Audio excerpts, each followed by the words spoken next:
भारताचे प्राकृतिक विभाग. भारताचे एकूण 5 प्राकृतिक विभाग केले आहेत.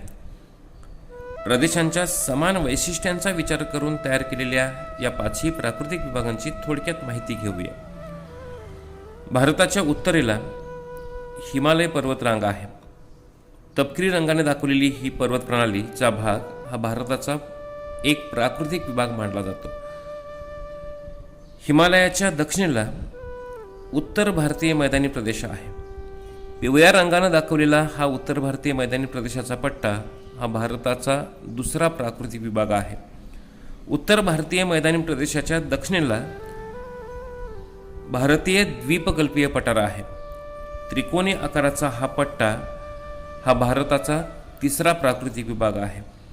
या द्वीपकल्पीय पठाराच्या दोन्ही बाजूला म्हणजे पूर्वेकडे आणि पश्चिमेकडे पसरलेली ही जी किनारपट्टी आहे, ही भारतीय किनारपट्टी हा भारताचा चौथा प्राकृतिक विभाग मानला जातो. आणि अरबी समुद्रातील लक्षद्वीप बेटे, अंदमान निकोबार बेटे, बंगालच्या उपसागरातील अंदमान आणि निकोबार बेटे आणि भारतीय किनारपट्टीवरील लहान मोठी बेटं यांचा एक विभाग तयार केला गेला हा भारताचा 5वा प्राकृतिक विभाग. या 5ही प्राकृतिक विभागांची सविस्तर माहिती आपण घेऊया. हिमालय. हिमालय हा अर्वाचीन वली पर्वत आहे. या आधीच्या इयत्तेमध्ये या प्राकृतिक विभागाची माहिती आपण जाणून घेतलेली आहे. हिमालय हा अर्वाचीन वली पर्वत आहे. जगातील सर्वोच्च पर्वतरांग आहे आणि आशिया खंडातील एक प्रमुख पर्वत प्रणाली आहे जी ताजिकिस्तानमधील पामीरच्या पठारापासून पूर्वेकडे पसरलेली आहे. भारतातील याचा विस्तार बघितला तर हिमालयाची पर्वतरांग ही पश्चिमेकडील जम्मू काश्मीर राज्यापासून ती पूर्वेकडे अरुणाचल प्रदेशापर्यंत पसरलेली आहे. पूर्व पश्चिम दिशेमध्ये पसरलेल्या या पर्वतरांगेचे 3 भाग केले जातात. यातला पहिला जो भाग आहे हा पश्चिमेकडचा, ज्याला पश्चिम हिमालय असं म्हटलं जातं. यालाच काश्मीरचा हिमालय असेही म्हणतात. सिंधू नदीपासून काली नदीपर्यंतचा जो भाग आहे या भागाला पश्चिम हिमालय म्हणून ओळखलं जातं. काली नदीपासून तिस्ता नदीपर्यंतचा जो भाग येतो याला मध्य हिमालय म्हटलं जातं. यालाच कुमाऊ हिमालय असंही म्हणतात. आणि तिस्ता नदीपासून ब्रह्मपुत्रा नदीपर्यंत म्हणजेच ब्रह्मपुत्रा नदी जेव्हा भारतामध्ये प्रवेश करते तेव्हा तिला दिहांग या नावानं ओळखलं जातं. म्हणजेच तिस्ता नदीपासून दिहांग नदीपर्यंत ब्रह्मपुत्रा नदीपर्यंतचा जो भाग येतो त्याला पूर्व हिमालय म्हणून ओळखलं जातं. यालाच आसाम हिमालय असंही म्हणतात. हिमालय पर्वतरांग. हिमालय ही एकच पर्वतरांग नाही तर हिमालयात अनेक समांतर पर्वतरांगेंचा समावेश होतो. शिवालिक पर्वतरांग. शिवालिक पर्वतरांगेच्या उत्तरेकडे हिमाचल पर्वतरांग आणि हिमाचल पर्वतरांगेच्या उत्तरेकडे हिमाद्री पर्वतरांग.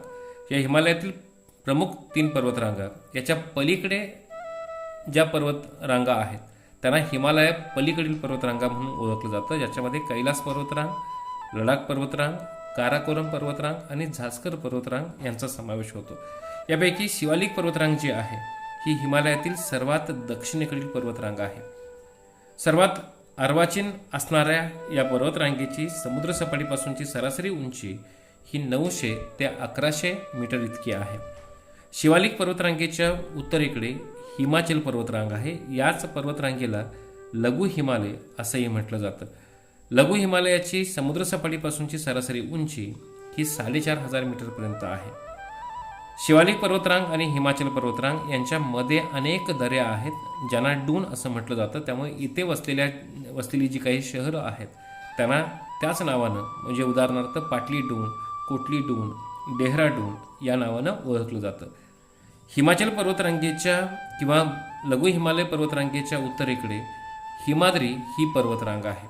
याला बृहद हिमालय या नावानं ओळखलं जातं.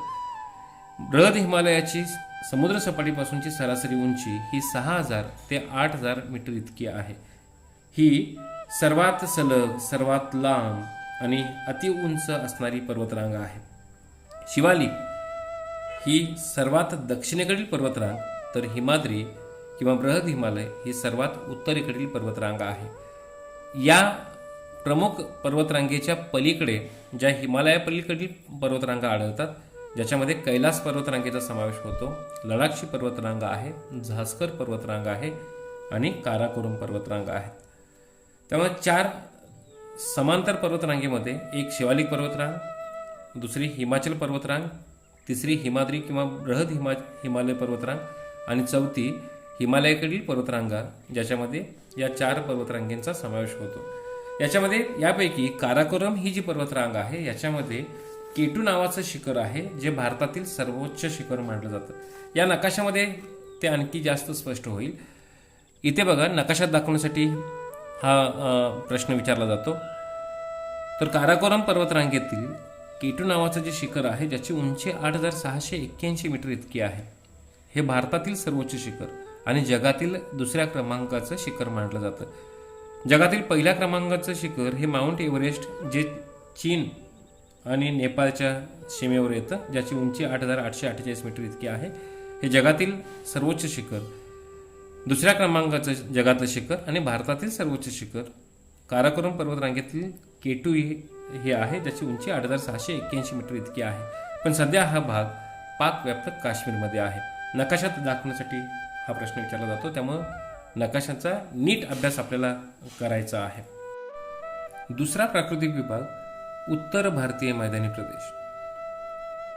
भारताचे जे प्रमुख 5 प्राकृतिक विभाग केले गेले ते या नकाशामध्ये वेगवेगळ्या रंगाने दाखवलेले असल्यामुळे ते सहजपणे तुमच्या लक्षात येतील. त्यांचं वेगळं पण तुमच्या लक्षात येईल. उत्तर भारतीय मैदानी प्रदेश. या उत्तर भारतीय मैदानी प्रदेशाच्या उत्तरेकडे हिमालय पर्वत प्रणाली आहे, ज्याचा अभ्यास आत्ता यापूर्वी आपण केला. हिमालय पर्वत प्रणालीचा दक्षिण पायथा आणि भारतीय द्वीपकल्पीय पठाराची उत्तर सीमा. हिमालयाच्या दक्षिण पायथ्यापासून ते भारतीय द्वीपकल्पाच्या उत्तर सीमेपर्यंतचा जो भाग आहे, या दरम्यान जो भाग आपल्याला दिसतो, जो पिवळ्या रंगाने दाखवलेला आहे, त्याला उत्तर भारतीय मैदानी प्रदेश असं म्हटलं जातं. पश्चिमेकडील राजस्थान आणि पंजाब या राज्यापासून पूर्वेकडे आसामपर्यंत या मैदानी प्रदेशाचा विस्तार आहे. या प्रदेशाची समुद्रसपाटीपासूनची सर्वसाधारण उंची ही 200 मीटर असल्यामुळे हा बहुतांशी भाग सकल आणि सपाट आहे. याचा विस्तार बघितला, पूर्व पश्चिम दिशेमध्ये पसरलेला हा विस्तार जास्त असल्यामुळे या प्रदेशाचे 2 विभाग केले गेले. एक उत्तर भारतीय मैदानी प्रदेशाचा पूर्वेकडील भागाचा आणि दुसरा उत्तर भारतीय मैदानी प्रदेशाच्या पश्चिमेकडील भागाचा.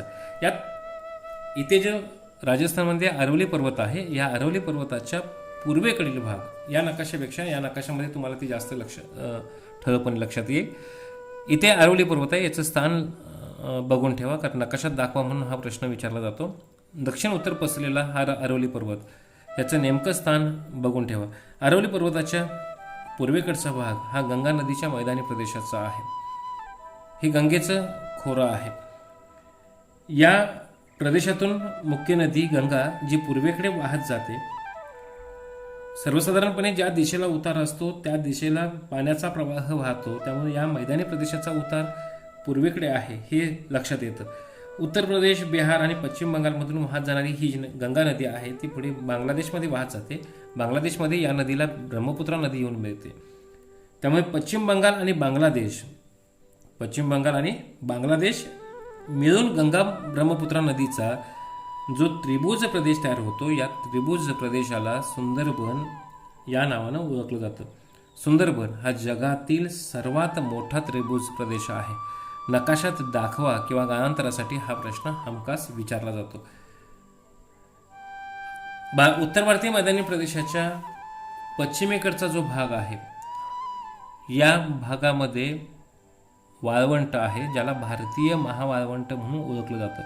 राजस्थानचा बहुतांशी भाग या वाळवंटानं व्यापलेला आहे. याला थरचं वाळवंट किंवा मरुस्थळ असंही म्हणतात. नकाशात दाखवण्यासाठी भारतीय महावाळवंट विचारलं जातं.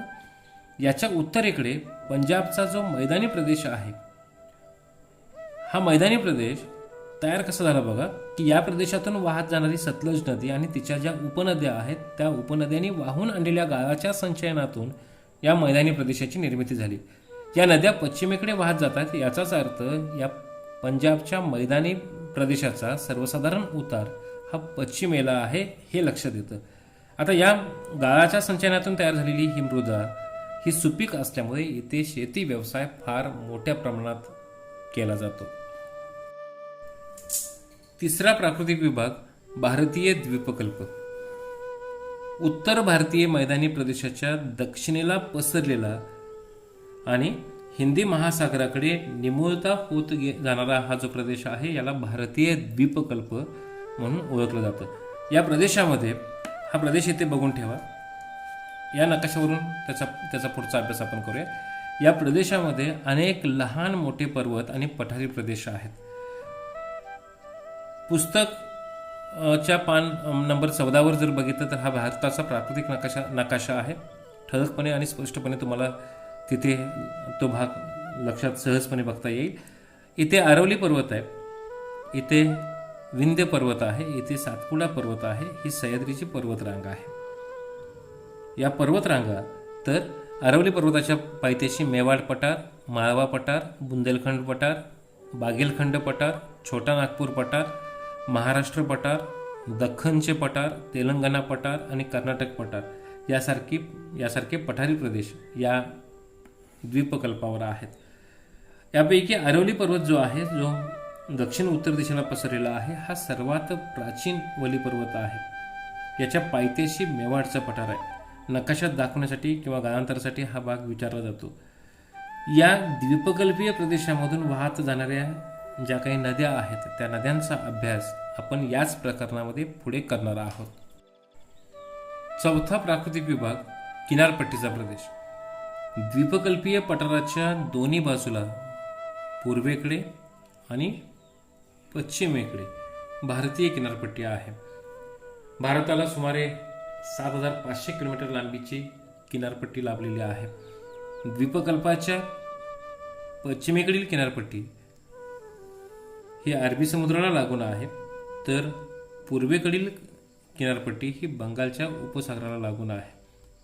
पश्चिम किनारा हा खडकाळ आहे. त्याचं कारण असं की पश्चिम घाट म्हणजेच सह्याद्री पर्वतरांग, या पश्चिम घाटाला आपण जलविभाजक असं म्हणतो, कारण येथे या घाटामध्ये अनेक नद्या उगम पावतात. हा नद्यांचा नकाशा बघितलात तर इथे लक्षात येईल की उगमस्थान या चिन्हानं दाखवलेलं आहे. ही चिन्ह या पश्चिम घाटामध्ये इथे तुम्हाला दिसतील. त्र्यंबकेश्वर, भीमाशंकर, महाबळेश्वर ही उगमस्थानं आहेत. इथून उगम पावणाऱ्या ज्या नद्या आहेत त्या पूर्वेकडे वाहत जातात. ज्या पूर्वेकडे वाहत जाणाऱ्या नद्या आहेत त्यांना पूर्ववाहिनी नद्या म्हणून ओळखलं जातं, आणि ज्या पश्चिमेकडे वाहत जातात त्यांना पश्चिम वाहिनी म्हणून ओळखलं जातं. त्यामुळं पाण्याचं विभाजन करणारा हा जो सह्याद्री घाट आहे, पश्चिम घाट आहे, त्याला जलविभाजक असं म्हटलं जातं. पश्चिम वाहिन्या नद्या ज्या आहेत, सह्याद्री पर्वतरांग असल्यामुळे पश्चिमेकडे तीव्र उतार आहे. त्यामुळे या तीव्र उतार असल्यामुळे वेगानं वाहणाऱ्या ज्या नद्या आहेत ह्या नद्या किनाऱ्यावर उतरतात. त्यामुळे या नद्यांच्या मुखाशी खाड्या तयार झालेत, त्रिभुज प्रदेश तयार झालेले नाहीत. पण पूर्वेकडे वाहत जाणाऱ्या ज्या पूर्ववाहिनी नद्या आहेत, या पूर्व किनाऱ्यावर आल्यानंतर त्यांचा वेग मंदावतो. त्याचं कारण असं की पूर्व किनारपट्टीचा उतार कमी आहे, त्यामुळे वाहत येणाऱ्या नद्यांचा वेग कमी होतो. ज्या ठिकाणी वेग कमी होतो त्या ठिकाणी नदीतील गाळाचं संचयन होतं आणि त्यामुळं नद्यांच्या मुखाशी त्रिभुज प्रदेश तयार होतात. पाचवा प्राकृतिक विभाग भारतीय द्वीपसमूह. अरबी समुद्रातील लक्षद्वीप बेटांचा समूह, बंगालच्या उपसागरातील अंदमान निकोबार बेटांचा द्वीपसमूह आणि किनारी भागातील लहान मोठ्या बेटांचा समावेश हा या समूहामध्ये होतो. यापैकी लक्षद्वीप बेटं जी आहेत ती विस्तारानं लहान आहेत, त्यांची उंची कमी आहे. 36 बेटांचा समूह असणाऱ्या या बेटांचं क्षेत्रफळ हे 32 चौरस किलोमीटर इतकं आहे, आणि ही बेटं जी आहेत ती प्रवाळाची कंकण द्वीपे आहेत. याशिवाय जी अंदमान निकोबार बेटं आहेत बंगालच्या उपसागरातील, ती विस्तारानं मोठी आहेत, त्यांची उंचीही जास्त आहे. 572 बेटांचा समूह असणाऱ्या या बेटावरील 34 बेटावर मानवी वस्ती आहे. ही बेटं प्रामुख्यानं ज्वालामुखीय बेटे आहेत. या समूहातील बॅरन बेटावर भारतातील एकमेव जागृत ज्वालामुखी आहे. इथे आहे बघा बॅरन बेट. इयत्ता 9वीमध्ये हा भाग आपण प्रकरण क्रमांक 2 मध्ये अभ्यासलेला आहे. याच बेटावरील 6:45 उत्तर अक्षवृत्तावर असणारं जे इंदिरा पॉइंट आहे हे भारताचं सर्वात दक्षिणेकडील टोक आहे. नकाशात दाखवण्यासाठी ही बाब महत्त्वाची आहे. ही जी ठिकाणं आहेत ही तुम्हाला नकाशात दाखवण्यासाठी विचारली जातात. आत्तापर्यंत जी माहिती आपण 5 प्राकृतिक विभागांची बघितली, याच्यावर फरक स्पष्ट करा, चुकी बरोबर, नावे द्या, रिकाम्या जागा भरा, जोड्या जुळवा, यासाठी प्रश्न विचारले जातात. त्यामुळे याचा अभ्यास करा आणि पाठामध्ये जे नकाशे दिलेले आहेत त्यांचं वाचन करा, कारण त्याच नकाशामधील काही घटक हे नकाशात दाखवण्यासाठी तुम्हाला प्रश्नपत्रिकेमध्ये विचारले जातात.